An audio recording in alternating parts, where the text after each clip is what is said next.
1980s, dyan na po inintroduce natin si microcontroller and microprocessors. So yan yung i-discuss natin for today, the microcontrollers. And also, last one today is that we're going and the last one is the artificial intelligence. So in microcontroller class, the development of the IC led to two distinct related types ng computer on a chip. They are the microprocessor and the microcontroller. The microprocessor, abbreviation niya is MPU, while yung microcontroller class is the MCU, where the microprocessor, the function niya is that it is a general purpose computing. Ika nga ay isa siyang CPU only. Kumbaga, brain lang siya ng isang PC or a smartphone. That is a microprocessor. That is the difference between the microprocessor and microcontroller. While si microcontroller po, nandito na lahat. Is ika nga ay the brain of an embedded device, which mean control-oriented computing na siya.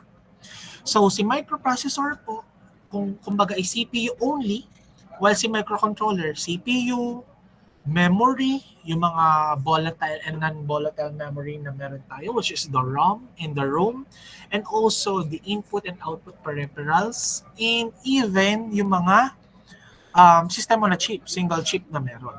So that is the difference between the microcontroller and the microprocessor. And hindi naman tayo aabot dito, since hanggang doon lang naman tayo. So today, we have the artificial intelligence. So ika nga, microcontrollers meet the AI. So in modern microcontrollers class, like those based on a Cortex-M, kung alam nyo yun, yung ARM Cortex-M architecture, are becoming powerful enough class para mag-simplify ng mga artificial intelligence algorithms right on a chip. So, ang tawag po doon ay AI at the edge or the TinyML. So, ang application niya class, instead of nagsasend tayo ng mga sensor data to the cloud for analysis, yung ating pong microcontroller can locally process data by first, nire-recognize na po yung mga specific sounds. The second one is ina-identify po ng microcontroller yung object in a low resolution camera film. The last one is the predicting equipment failure in a factory machine. So, yun yung electronic evolution natin. So, in a microcontroller class, ano nga ba ang microcontroller? Microcontroller class often abbreviated by MCU. Pag MCU, pag nakita yung MCU, so microcontroller siya. Combination siya class ng two words that perfectly describe its function. The first one is micro. Micro means small. The context of the micro refers class the small or integrated size ng isang device. It means class, everything needed for a basic computer is shrunk down. Mas pinaliit po natin. And pinut po natin into a single tiny chip ng isang silicon. So yun yung meaning ng micro. So the controller is the purpose of the control. Ika nga, the controller is the core purpose. So a controller class is a component designed para mag-read ng information from the environment, which is yung input niya. And also mag-take ng action, which is yung output niya, para mag-manage, mag-regulate, and also mag-control ng specific function. That is the microcontroller all about. Micro and controller. So it is a small size with a purpose of control. So in terms of the controller word class, meron siyang controller's job. Ano yon? Tatlo po siya. The first one is the sense. Si sense po, yun yung input niya. So since it is the input, it takes class the signal from the sensors like yung mga temperature, light, or yung even yung pressure na meron sa isang button. Pag pinress natin yung start class, kunyari sa isang microwave, yun yung sense, which is yun yung input. So the second one is the process, which is the logic one. It runs class the pre-programmed instruction, which is yung code na meron na ginawa natin para mag-decide what to do next. That is the process, which is the logic. And the last one is the act. or the action, which is yung output na. Kunwari, nag-send tayo ng signal sa isang actuators or even sa isang component. Like yung when we are turning on an LED or even yung pag-open natin ng isang valve or pag-display natin ng text, yun yung isang output, no, or yung action. So, ang microcontroller is a tiny single-chip computer designed to read, to decide, and even to actuate a specific task in an embedded system. So that is a microcontroller all about.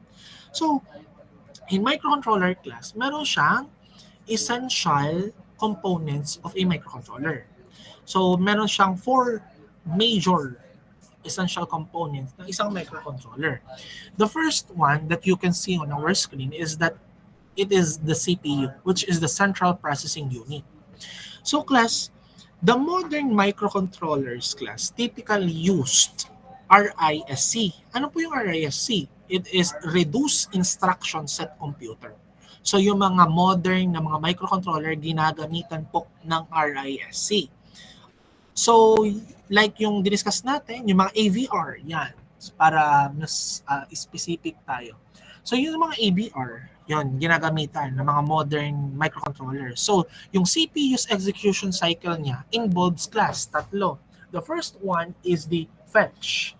So you can see on our screen, ano yung fetch? The fetch is getting the instruction from the memory. So the next one is decode. In decode class, we are interpreting the instruction. And the last one is the execute. So in execute class, we are performing the operation often using yung mga ALU. Sir, ano po yung ALU? ALU is the arithmetic logic unit. So siya ay sa mga math or sa mga logic. Ginagamit sa mga pipelining, may be used for faster execution. So, sir, ano po ang significance ng CPU on a microcontroller? So, class, the significance is that the CPU determines the speed, the efficiency, and even yung computational complexity ng kung paano mag-handle yung isang microcontroller. So, it is the central point class for decision-making and task scheduling ng isang in real time. So that is the significance of the CPU in microcontroller. So that is the first essential component of a microcontroller. The second one here is what we call the memory. So memory have two types, the volatile memory and the non-volatile memory. Si non-volatile memory, siya po yung ROM na tinatawag natin. The read-only memory. Siya po yung ROM. So yung program memory natin na non-volatile, distinguish siya in two. We have the flash and the EEPROM. Si flash po class is a primary storage for the users to compile the firmware. So ito yung mga program code na meron tayo. It is a non-volatile. So the data class persists without power. So yun yung non-volatile in terms of the flash. So the next one class is the EEPROM. So sa EEPROM class, non-volatile din siya. Ano po ang meaning ng EEPROM? It is electrically erasable, programmable, read-only memory. Meaning, inaalaw niya class yung byte level para mag-write or mag-erase nito. Yes, slower siya compared sa flash, pero ang kagalingan niya class is higher yung endurance niya. Meaning, marami yung cycles niya sa pag-write ng codes. So, ano po yung significance nito? Ginagamit natin yung EEPROM class for storing the persistent configuration data. Example niya class, pag tayo nagka-calibrate ng values or even sa mga network setting and even sa mga user preference, the changes class, the infrequently but must survive the power cycle na meron doon. So the second type is the volatile memory, which is the RAM. Si RAM po is the random access memory. So typically, ang ginagamit natin is the SRAM. So si SRAM is the static RAM. In microcontrollers, it is the speed in the low power consumption. All about the technical about the RAM.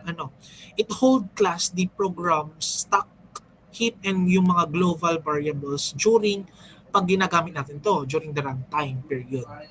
So in terms of the significance naman po, it serves as the dynamic workspace for a CPU class. Meaning, the size limits the complexity of a data structures. So in terms of buffering, variable storage ng isang program na kung paano i-handle to. So yun yung mga significance bakit mahalaga yung isang volatile memory. So that is the memory. That is the second essential components of a microcontroller. The third one is what we call the clock generator. So some of the not so essential but sinama ko na rin siya as an essential is the clock generator. So si clock generator class ay isang crystal or isang resonator. Nag-generate po siya ng mga stable frequency. So yung clock signal class is divided and distributed sa lahat ng components para ma-ensure niya yung synchronous operation. So it provide class yung time base for all the operations. So yung pag stable yung clock, ini-ensure niya class yung predictable timing for a peripherals like yung ginamit natin sa timers.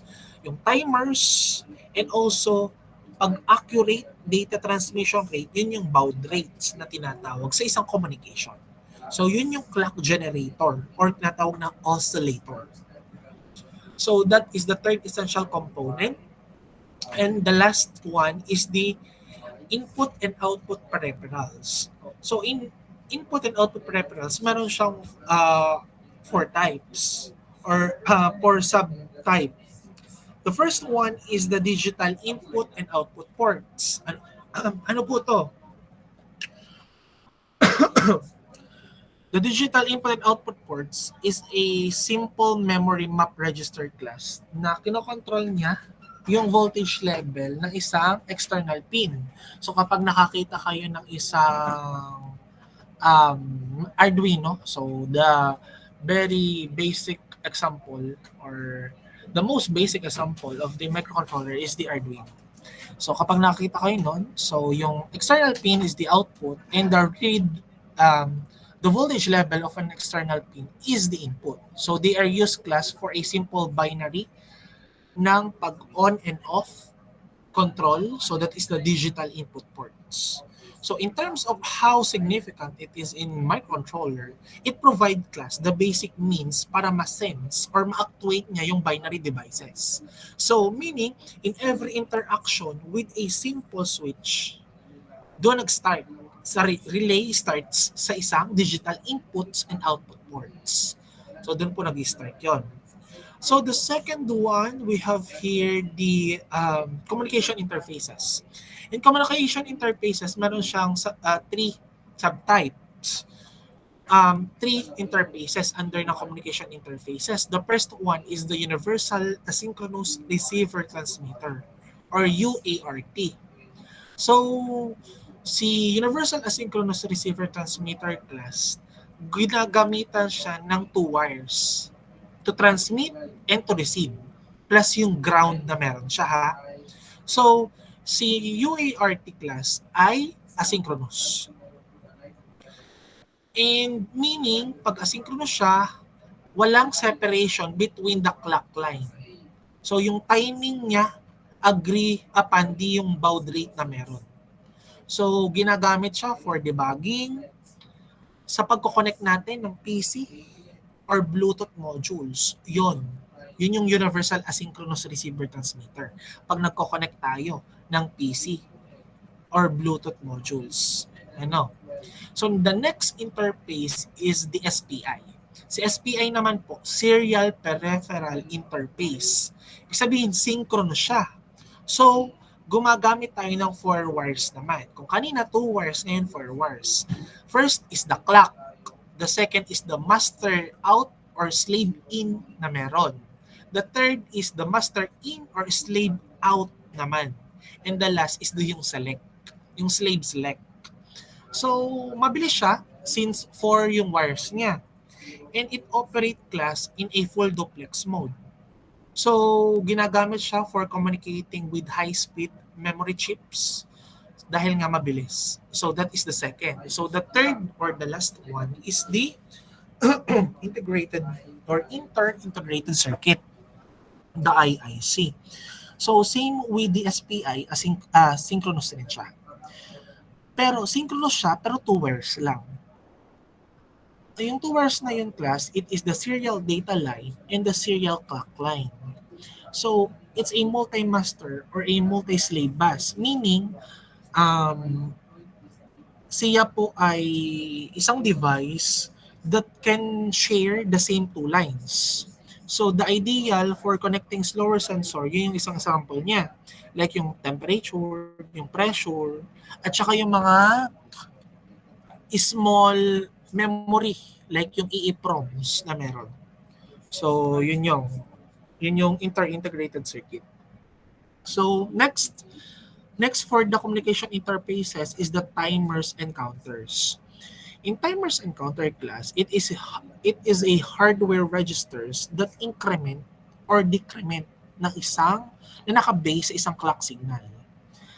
In terms of naka-base siya sa clock signal, ito yung timer mode. Pero kapag external pin transition na siya ay counter mode na. So, they can be configured class para mag-generate ng interrupts or mag-measure class ng pulse width or yung pag-generate niya ng pulse width modulation signals. So what is the significance, sir? The significance is that it is crucial para sa mga real-time control. So, yung timers and counters para sa real-time control siya. So sa PWM or the pulse width modulation class, essential siya para mag-control ng mga motor speed, yung pag-control natin ng brightness ng LED, yeah, and also yung power supply na meron. And also class, they allow precise time-based operation without yung constant CPU monitoring. So that is the timers and counters. And also in the analog conversions, we have 2 analog conversion. The first one is the ADC, the analog to digital converter, and the second one is the digital to analog converter. So the ADC class or the analog digital converter takes the analog voltage within a specified range. Yung range niya class is around 0 volts to 3.3 volts. Yun, mga ganon. And it quantizes class into a digital number. So yung resolution niya, mga 10-bit to 12-bit, ganon. Dinedetermine niya class yung number ng discrete steps at yung speed. Kung sample per second, yun, critical siya sa pagka-capture ng mga fast signals. So, ang significance niya class, ina-allow niya yung microcontroller para mag-read ng mga natural phenomena na meron. Necessary siya class sa mga sensors, like yung temperature, light, yung sound, yung pressure, which generate class yung continuous voltage signals na meron. So, in terms ng digital to analog converter class, it takes the digital number class from the CPU and it converts it to the corresponding output voltage level. Ginagamit siya class para mag-generate ng complex analog waveform or nagsaset siya ng mga precise control voltages. So, it allows class yung kung kanina, si ADC, ina-allow niya yung MCU para mag-read ng mga natural phenomena. Si DAC naman, ina-allow niya yung MCU para mag-generate naman ng mga analog outputs. Essential siya class because essential siya sa mga audio synthesis, mga ganon, sa mga precise motor control, at sa pag-generate natin ng mga reference voltages for external circuitry. So, yun yung significance niya in terms of microcontroller. So, that is the last types ng isang I/O input and output peripherals. So, let's discuss what is the difference before we discuss the application of the microcontroller. Let's discuss what is the difference of a microcontroller and a microprocessor. So, to introduce the microprocessor class, yung kung nakakita kayo sa mga laptops nyo, yung mga Intel Core i9, mga AMD Ryzen, sa mga Apple, kunya M1, M2 chip, M3, microprocessor po iyon. Hindi siya microcontroller. Microprocessor class is a CPU only or a brain only. While is microprocessor, complete na po siya. Nandoon na po lahat. So, I asked the AI, is microprocessor embedded in a microcontroller? So, exactly yes. So, kung bibigyan natin siya ng analogy class, a microcontroller has a microprocessor inside it. But the key distinction class is that the microcontroller is much more than just a microprocessor. Kung in analogy, microprocessor, this is a high capable engine of a car. Ibig sabihin, engine lang siya. Si microprocessor, engine lang po siya ng isang sasakyan. Sa isang analogy yun, class, it's built for a raw power, speed, and complex calculation. Ibig sabihin, useless on its own. Why? Because it needs external parts like wheels, kung sa sasakyan, like gearbox, or yung mga fuel tank. Yung analogy, kapag sasakyan, yung pinag-usapan natin, kunyari yun yung microprocessor. So, ibig sabihin, engine lang yung microprocessor. Pero si microcontroller class, it is a complete package. Why? It is a complete, tiny, or self-contained scooter. Kunyari sa isang motor. Or sa isang motor. So, yung engine, yun yung CPU core niya. Yung fuel tank niya, yun yung memory. Yung wheels niya, yun yung input and output ports na meron. Yung light naman niya or yung horn na meron siya, yun yung peripherals. So, all are integrated into one single chip. That is the difference between the microcontroller and the microprocessor. So, in terms also on speed, mas mabilis siya si microprocessor because engine lang siya eh. So, sa microcontroller, medyo slower. Yeah. Pero, nandun na lahat. So, to give some distinction in terms of feature class and application, in terms of microprocessor, ang key features niya is high performance siya. So, fast yung clock speeds niya. Tsaka large yung data bus niya na meron. So, since ang feature niya high performance si microprocessor, application niya sa mga personal computers na meron, sa laptops, desktops. So, ginagamitan natin ng microprocessor for multitasking. And second feature is that complex computing.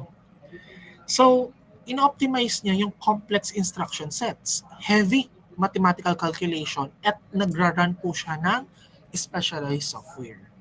So, in complex computing class, the application is that yung mga servers and data centers natin. So, ginagamitan ng microprocessors. Yung mga supercomputers, microprocessors. The third feature is the versatility and graphics. Napaka-versatility ng isang microprocessor. Why? Wala nga po siyang intact or hindi po connected yung kanyang mga memory. Therefore, kaya niyang mag-upgrade ng RAM kapag nag-connect tayo. Kaya niyang mag-upgrade ng GPU. Kaya niyang mag-upgrade ng storage. Kaya versatility si microprocessor. So, saan po ginagamit na application? Sa mga high-end gaming consoles. Saan po? PS5, Xbox, microprocessor yun.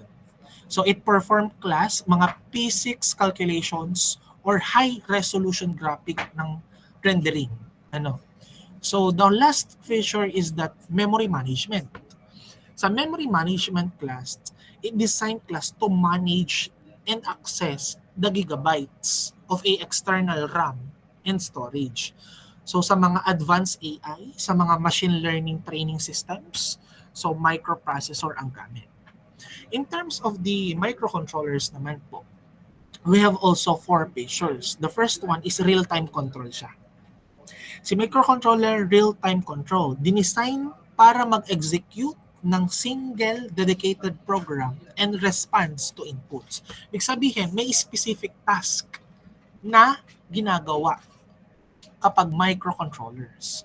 So, application ng real-time control is the automotive systems. Sa mga anti-lock braking system, sa mga ABS, microcontroller po. Yun. Sa mga airbag deployment controllers, microcontroller iyon. So the second feature is the low power consumption. In low power consumption class, it operates at low clock speeds. So saan po ginagamit yung low power consumption application? Internet of Things devices, sa mga IoT devices, wireless sensors, smart meters, or yung mga smart locks na meron, microcontroller po yun. So the third one is the cost and size efficiency. Since naka-embedded na lahat on a single chip, on a single board, si microcontroller, so much cheaper siya. So hindi mo na kailangang bago-baguhin ang mga peripherals na embedded to it. So all components class are integrated, make the device inexpensive. Therefore, so siya ginagamit in terms of cost and size efficiency. Home appliances natin po sa bahay, microcontroller. So mga microwave ovens, washing machine, TV remotes, keyboards, yan, simple digital cameras. So may specific function siya. That's why microcontroller po siya. The last feature is the direct hardware interface. In terms of the direct hardware interface, it is built-in input and output peripherals like yung analog to digital converters natin, yung ADC, at yung mga timer that connect directly class sa mga sensors at actuators na meron. So, in application, sa mga robotics, automations, yung pag-control natin ng motors, yung pag-read natin ng mga proximity sensors in a simple drones, or yung even yung pag-operate natin ng mga conveyor belts sa mga factories. So, microcontroller po yan. So, that is the distinction between the microprocessor and the microcontroller. And that is also the application of the microcontroller. So, but before we proceed to the Arduino, so far so good. Is there any questions, clarification?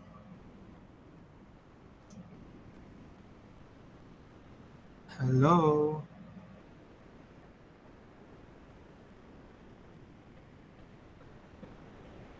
None po.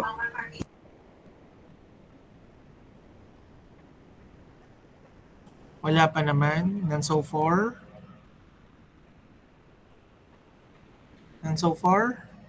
I need your oral response. None po. None so None. far. None po, sir. Since none so far, ako ang may tanong. Wala kayong tanong, ako magtatanong. Hindi pala tanong. Can you summarize the part of the microcontrollers, the introduction of the microcontrollers? Let's ask somebody here.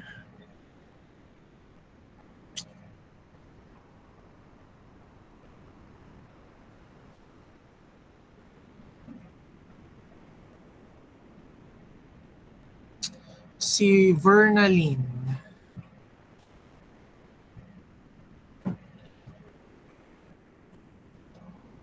Sir, yung parts po, What did you learn sa discussion natin?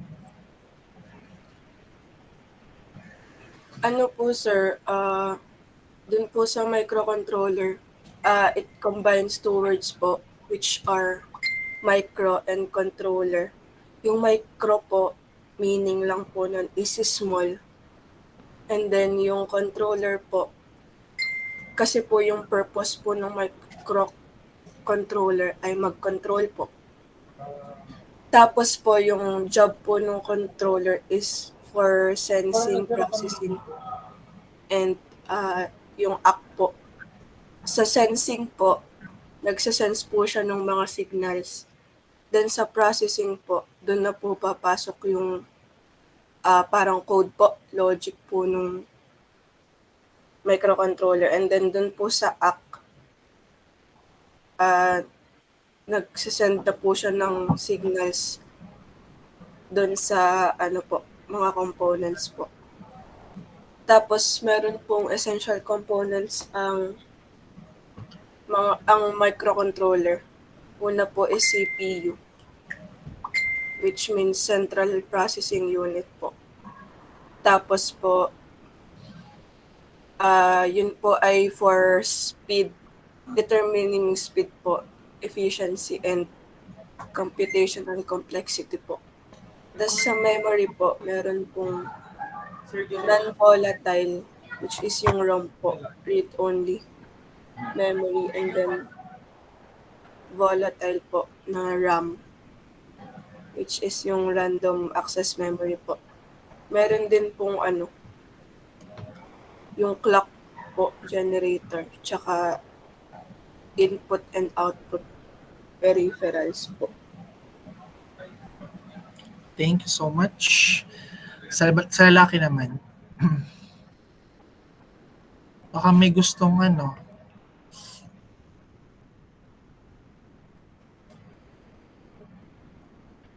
baka may gustong magsalita.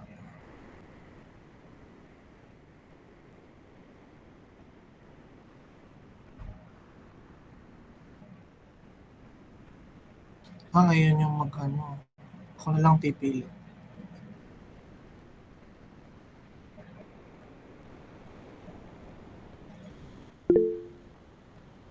Sino yung nag-chat?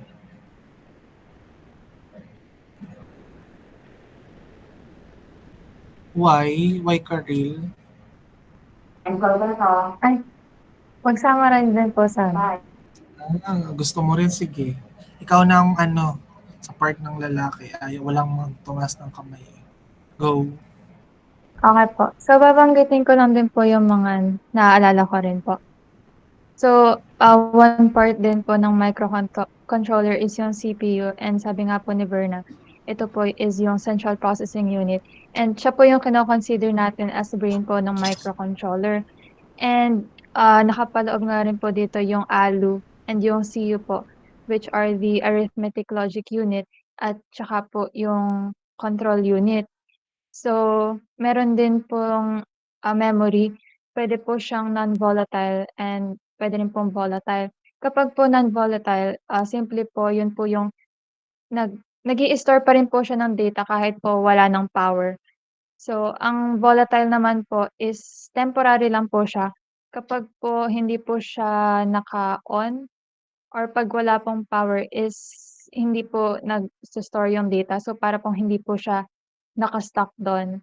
And meron din po tayong, yung mga digital I/O ports, yung timers and counters, at saka po yung ano ba, yung communication interfaces, tsaka po analog analog conversion po. And yung digital I/O ports po, ito po yung mga pins. And then sa communication interfaces naman po, yun po yung nag-a-allow po sa microcontroller to talk. So, para pong yun nga po, communication from the word itself, para po makipag-communicate sa iba pa pong devices. Tapos yung sa timers, parang yung kagaya lang po dun sa 555 po yung sa ginawa natin para pong may time dun.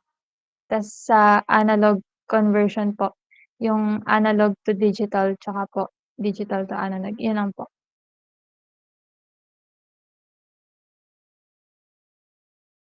Okay, thank you so much. So let's continue. Thank you so much.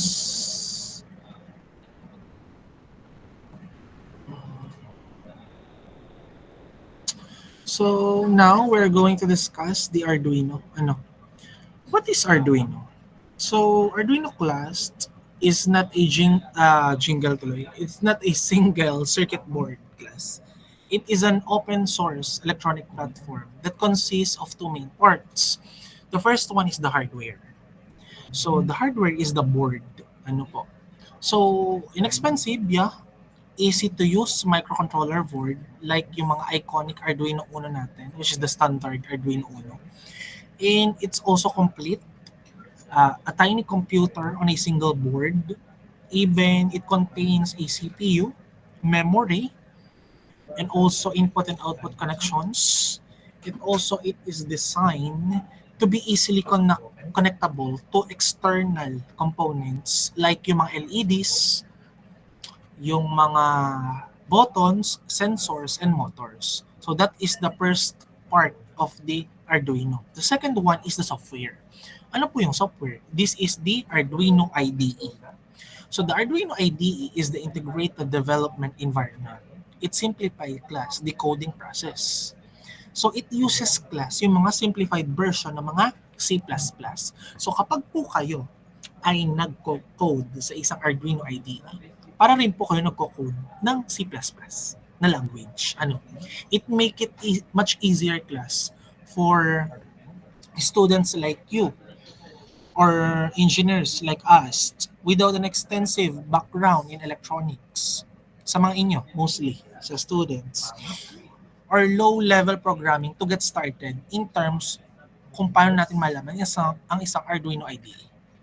So the core concept is that the Arduino class simplified or the Arduino is simply allow class to write a simple code. Ano po ang tawag dun sa simple code na yun or yung sa code na ginagawa natin? That is called the sketch. That is the sketch.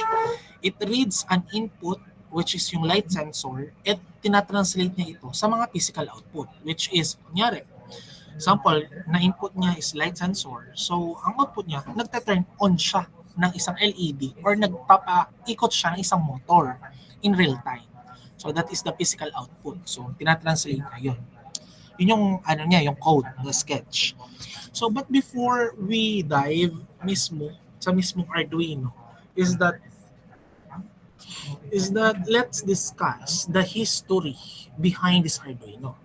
So, the Arduino class, the journey begins class nung ako'y bumisita sa Italy. So, the journey of an Arduino is nung bumisita ako sa Italy. Specifically sa Ivrea. Ivrea, Italy.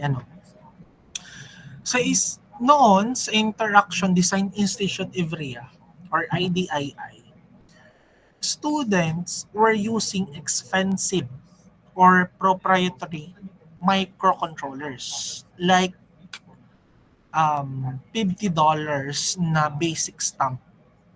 So, for their interactive art. So, parang yung start ng Arduino, parang start-up, parang mga ganong style. Or thesis project na ginagawa, parang ganon. So, doon nag-start yun. Is that, kung kilala nyo si Hernando Barragan is a Colombian graduate student. So, dinevelop niya yung wiring platform for his master's thesis. So, yung wiring class, ito yung pinaka-first step kaya na-introduce or kaya nagkaroon ng birth of an Arduino. So, wiring was the first step. It used a simple language based on the graphic coding environment processing. So, cheaper microcontroller. Siya is Atmega 128. Kung alam niyo yung Atmega 128, yun na. Cheaper microcontroller siya, making it easier class to design for designer and for artist or engineer to create digital projects. So, pero ang pinaka-birth or pinagmulan talaga ng Arduino is noong 2005. 2 years later after yung ng wiring. Driven class by the need for an even cheaper or even simpler tool, especially as IDII, which is the Interaction Design Institute of IBRIA, face financial difficulties. At that time, class, nung nagkaaral ako doon sa Italy, hindi kami ganun kayaman pa. No, we face financial difficulties at that time. So, a new project was forked from the wiring concept. The goal, class, at that time is to make the hardware even more affordable, and tinatarget po yung price point of around at that time 30 euros to 100 euros for wiring hardware pa. So, yung team namin, class, at that time, kasama ako sa team nun, adapted yung wiring software para mag-run na much cheaper na at Mega 8 microcontroller. So, hindi lang po pinangalanan na Arduino yon basta. Saan po nagmula yon? The name Arduino or the project Arduino name sa common meeting spot at that time. The Bar de Re Arduino, which is the King Arduino's bar in Ivrea. So, hindi lang basta siya Arduino na microcontroller. No. Because pinangalan siya sa common meeting spot at that time. The Bar de Re Arduino or the King Arduino's bar. So, kaya ngayon Arduino siya. Arduino is an Italian open source hardware and software company owned by Qualcomm. So that is the birth of the Arduino. Pero merong people involved or the core team involved doon. 6 yon.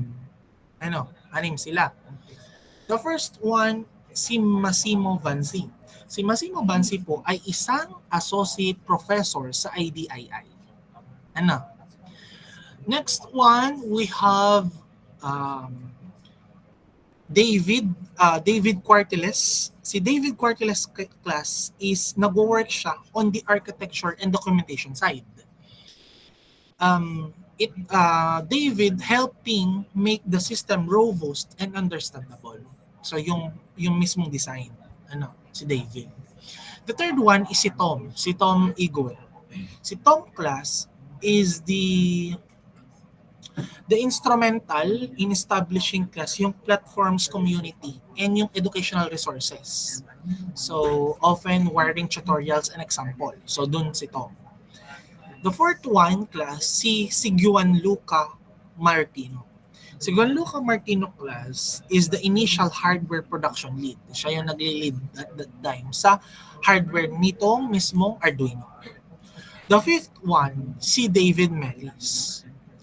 Sikat si David Mellis because siya po ang nag-introduce ng Arduino programming language, which is the Arduino IDE. Si David Mellis. Hulaan nyo, class, sino yung pang-anim na team? Sino kaya pang-anim na team? 6 kasi sila eh. Can you guess? Who is the lucky one? Wow, exactly. Engineer Jan Aldreyes. So ako po ang nagturo sa kanila na gawin yung Arduino. So lahat po ay galing po talaga sa akin. Ganun po ako galing. Thank you so much. Thank you. So 6 po kami. So class, so that is the birth of the Arduino. So next one, let's discuss the 3 main types ng isang Arduino boards. We have the Arduino Uno. The Arduino Uno, class, is the standard one. The Arduino Uno is the foundational board, class, and most widely used microcontrollers for beginners, for educators, for educations, or for even general purpose prototyping. Kumbaga default si Arduino Uno, siya yung standard. So it is a microcontroller at Mega 328P. So 8-bit siya na AVR architecture. So ang key features niya, class, versatility. Excellent siya, class, for vast range ng simple to medium complexity projects. The second one is the robustness. Features a simple design class that is difficult to permanently to permanently damage. So the third one is the shield compatibility, which means it is a standard pin layout class, makes it compatible with most older shields. So the last is the USB connection. It uses older class, large USB-B connector. So the best application for the Arduino Uno standard is the basic robotics, simple data acquisitions, at sa mga educational projects. Diyan, malimit ginagamit si Arduino Uno. So next one, we have the Arduino Mega. The Arduino Mega is much larger. More powerful board designed for projects that require class high number ng inputs and outputs or more memory than the Uno can provide. So the microcontroller class is the Atmega 2560. 8-bit AVR architecture din siya. So the key feature, massive yung kanyang input and output. So it offers class significantly more digital inputs and output pins. Mas marami siyang pins na pwedeng saksakan. So around 54 or analog inputs na 16. So to the Unos na 14 and 16 respectively, the digital around 54. Yeah. So large memory siya for times the program memory, which is 256 KB flash, and 8 times naman siya ng RAM, which is yung 8 KB SRAM. It allows class for much larger and much more complex code. So the third is the multiple serial ports. Serial ports includes 4 hardware, the serial ports. Ideal siya for communicating with multiple components like GPS modules, Bluetooth, or other sensors simultaneously.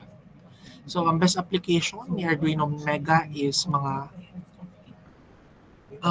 complex robotics, even sa mga 3D printers. Yeah, Arduino Mega, pwede. 3D printers, advanced automations, at sa mga project na nagre-require ng many sensors and actuators, Arduino Mega. The last type of the Arduino is the Arduino Nano.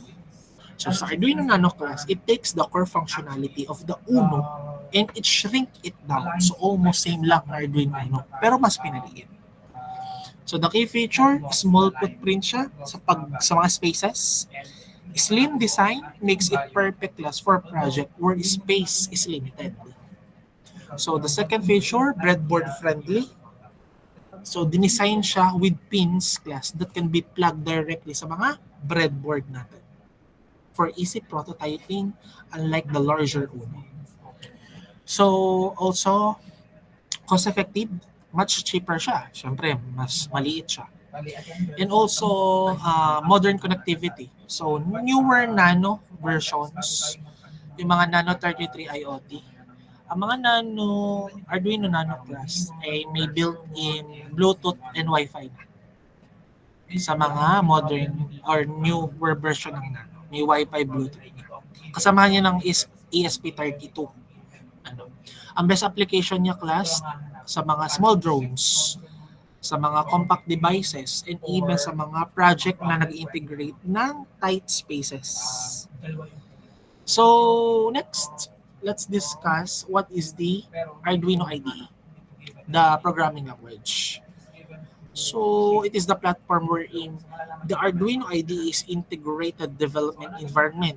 It is a specialized software class platform na ginagamit natin sa ating mga computer para mag-write ng codes, mag-manage ng libraries, mag-load ng mga program onto the physical Arduino board.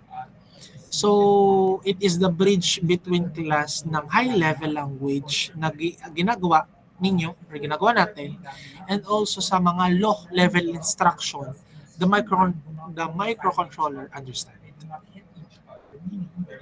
So, the core function of the IDE, first, code editor. Second, compiler. Third, the uploader. And the fourth one is the serial monitor.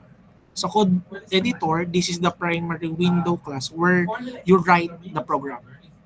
Tinatawag natin sketches or sketch. Compiler. Compiler is the IDE takes the human readable C++ code and translate it into the binary machine codes. The uploader naman, once compiled natin yun, yung IDE class, ma-handles niya yung pag-process at pag-send ng mga binary code from your computer. So the last is the serial monitor. So this is crucial. Why? Because within the IDE, it allows class the Arduino board to send the text data pabalik sa ating mga computer. So ginagamitan natin ng debugging. So pina-find natin yung errors, mino-monitor natin yung sensor values, or program status in real time. So let's discuss slight Arduino language, the two primary function. Ano yon? Yung void setup at void loop. So the function runs once in void setup. The function class runs once when the Arduino board first turn on or it is reset. So it is used class para initialize natin yung mga settings, like pagtatel natin ng pins, whether they are inputs or outputs. So sa void setup yon. Pangalawa, sa void loop. Ano po yung void loop? This function class runs continuously forever. Infinite. After yung setup is finished, kunyari, pag may setup na open and close kayo, so do not finish. So this is where class, the core logic of your program lives. So it reads the sensors, it processes the data, it controls the motor, and also it repeats. That is the void loop. So, ulitin natin, who made the Arduino IDE? Si David Mellis. David Mellis made the Arduino IDE. So, next, in terms of programming fundamentals. In programming fundamentals, we have five essential pillars in terms of programming fundamentals. First one is the variable and data types.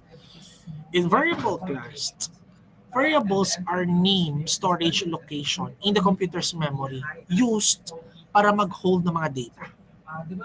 So, think of them, class, as a labeled boxes where you store different pieces of information. So the data types is defined the kind of data a variable can hold and how that data is stored in a memory.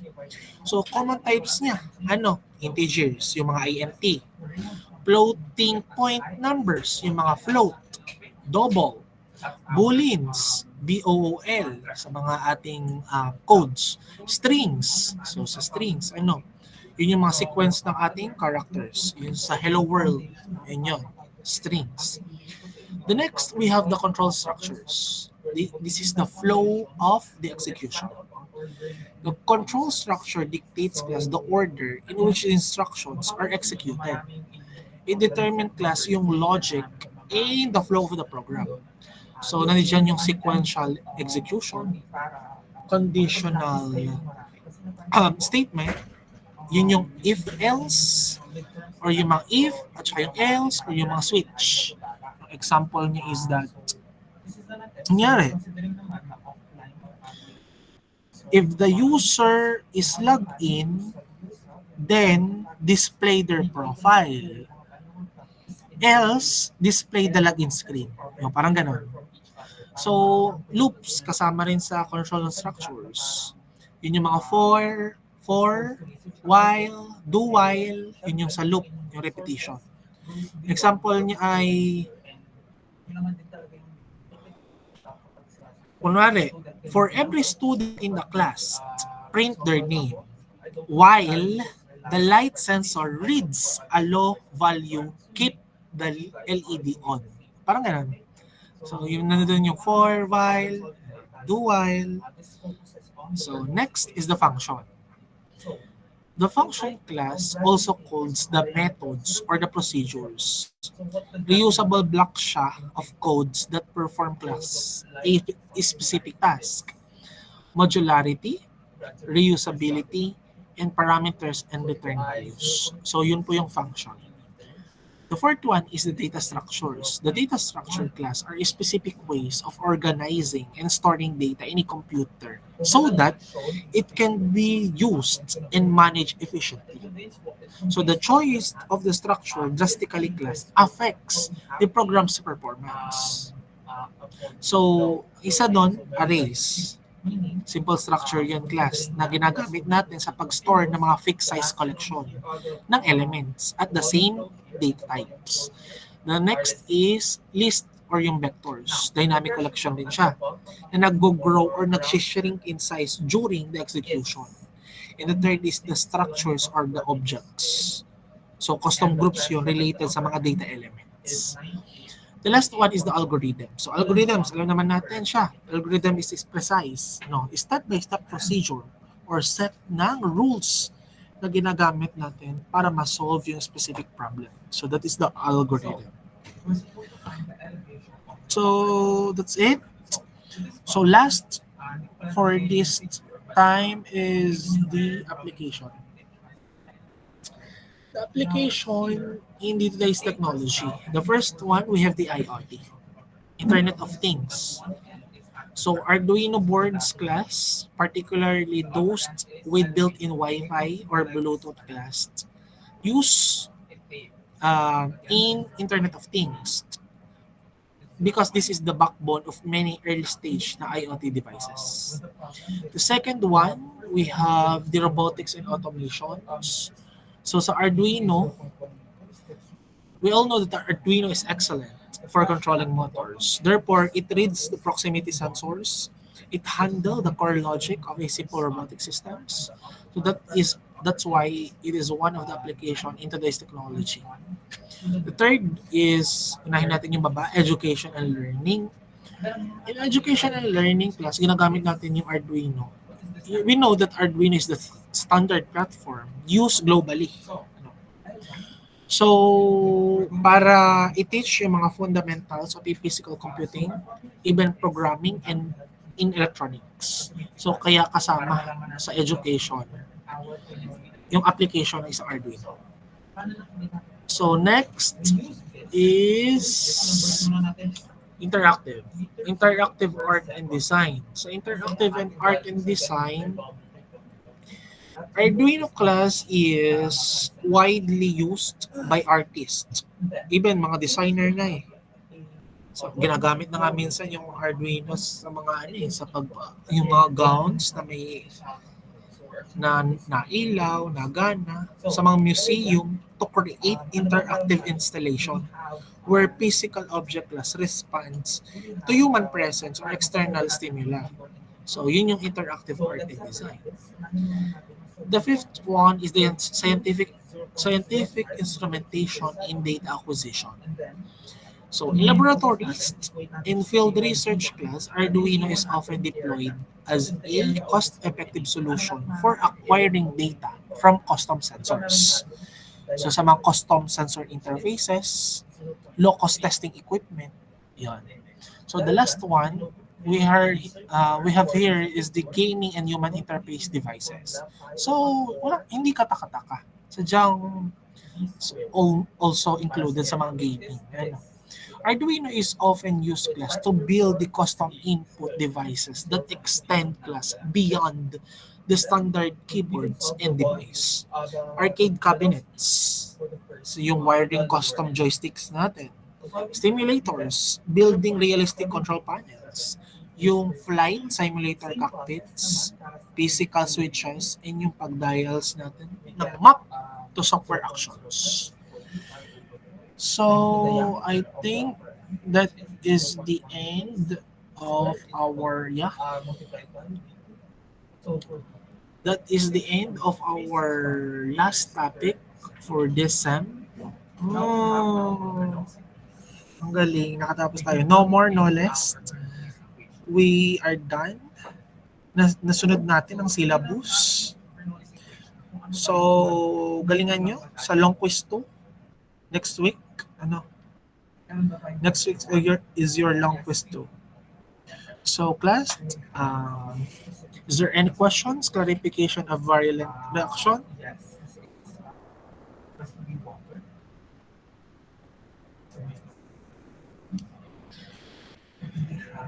Class, ikaw po. Ano? May question ba? Yes, Franco? Sir, tama nga po na bukas po is tig 1.5 po dun sa sa lab Hindi. 4 at lab 5. Yeah.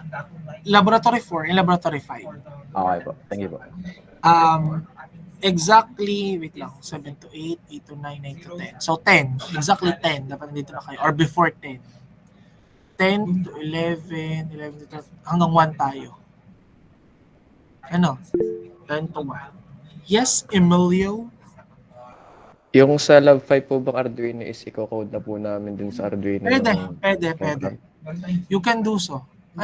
Para pagdating nyo dito, mas madali. Mas madali. Kung kaya nyong i-code na, kung meron kayong sariling code, goods lang, pwede rin kayong gumawa dun sa binigay ko sa internet, sa YouTube. So, goods lang din. Para mas madali, for compilation na lang, ganun. Since 2 ang ating gagawing laboratory. Very, very nice. Very good. So, another questions?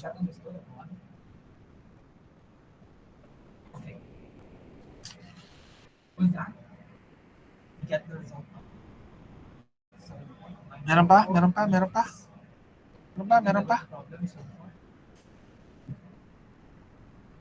Class, the start of the long quiz 2 is topic 6 until topic 10. Topic 9 and 10 is the microcontroller and the Arduino. So topic 6, mag-start yun ng IC. Okay? Goods. There's no question? No question na? Okay. So, kita-kits. Yes, Acel? Sir, yung pinaka-final paper po ng Lab 4 and 5 po, sa next Saturday na po. I mean, sa quiz na din po siya. Yes. Thank you so much for the reminder. Yes. So, bali 3 paper po yung ipapasa po Oo, next kasi Saturday. included your final project. Thank you. Include ng ballpen ha. Blue. Per folder. Thank you so much. Is there any questions? There's none. Goodbye. Thank you so much. Padayon Engineers. Padayon po. Padayon Engineers.